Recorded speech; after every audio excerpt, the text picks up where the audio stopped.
The geopolitical theater, a game of shadows and power.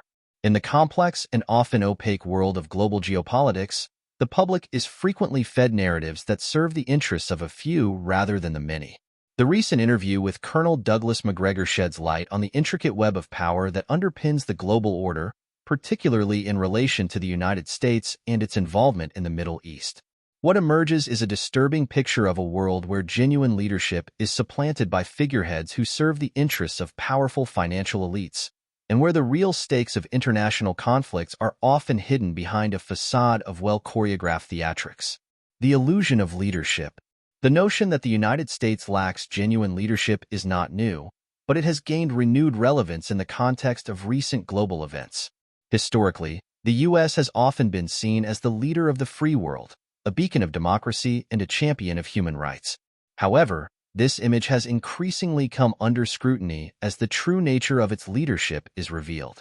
Rather than being led by visionaries with a commitment to the common good, the U.S. appears to be governed by figureheads who represent the interests of a select few, namely, the large donors and powerful families who wield significant influence over the political system. This is not a new phenomenon. Throughout history, the true power behind the throne has often been hidden from public view. In the Roman Empire, for example, the emperors were often little more than puppets controlled by the Praetorian Guard or by wealthy aristocrats. Similarly, in modern times, the financial elite has increasingly come to dominate the political landscape, shaping policies and decisions to suit their own interests. Companies like BlackRock, Vanguard, and J.P. Morgan, which control vast amounts of capital, have become the real power brokers, exerting influence over governments and institutions around the world. The Israel-Iran dynamic, a well-rehearsed script, one of the most enduring and complex geopolitical relationships in the Middle East is that between Israel and Iran. On the surface, these two nations appear to be bitter enemies, with Israel consistently portraying Iran as an existential threat. However, a closer examination reveals a different reality, one where the hostility between these two nations is part of a carefully orchestrated game of good cop, bad cop. For decades, Israel and Iran have engaged in a dance of strategic posturing, each playing their assigned roles in a geopolitical theater designed to serve their own interests. This is not to say that the animosity between them is entirely fabricated, but rather that it is often exaggerated and manipulated to achieve broader geopolitical objectives. Israel, under the leadership of figures like Benjamin Netanyahu, has masterfully leveraged this dynamic to secure its position in the region, while Iran has used it to rally domestic support and to assert its influence in the broader Islamic world. The relationship between Israel and Iran can be compared to the Cold War rivalry between the United States and the Soviet Union. While the threat of conflict between these two superpowers was very real, it was also a carefully managed affair, with both sides using the specter of war to justify their actions and to maintain control over their respective spheres of influence.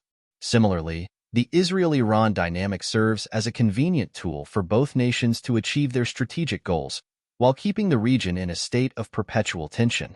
The challenge of Turkey. While Israel has successfully navigated its relationship with Iran, it faces a far more formidable challenge in the form of Turkey.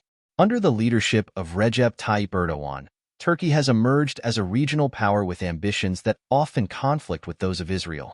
Unlike Iran, which is geographically distant and relatively isolated, Turkey is a neighboring power with significant military and economic capabilities. Turkey's strategic location at the crossroads of Europe and Asia, as well as its control over key maritime routes, gives it considerable influence in the region. Moreover, Erdogan's efforts to build alliances with Turkic states and to position Turkey as a leader in the Muslim world have further enhanced its standing. This has put Turkey on a collision course with Israel, particularly in areas where their interests overlap, such as in Cyprus and the Eastern Mediterranean. However, a direct confrontation between Israel and Turkey would be fraught with risks.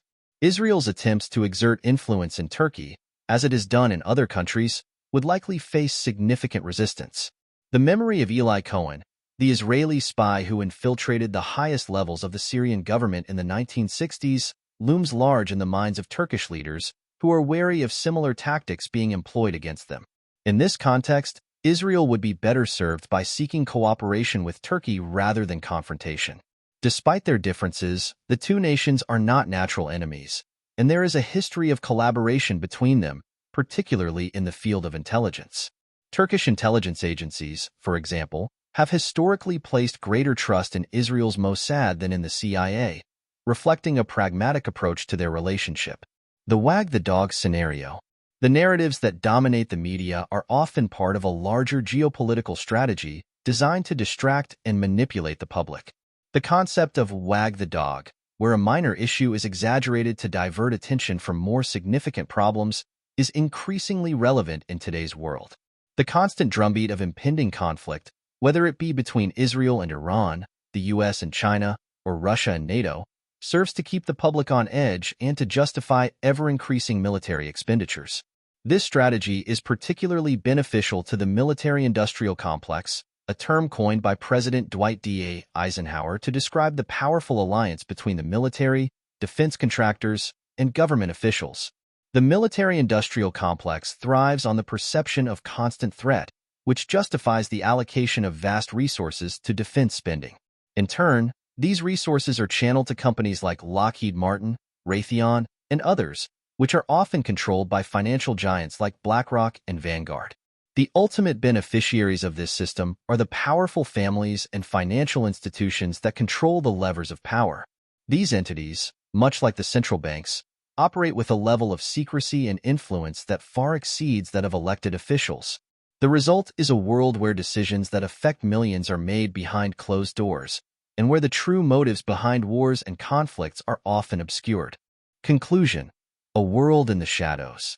The current state of global geopolitics is one where the lines between reality and fiction are increasingly blurred.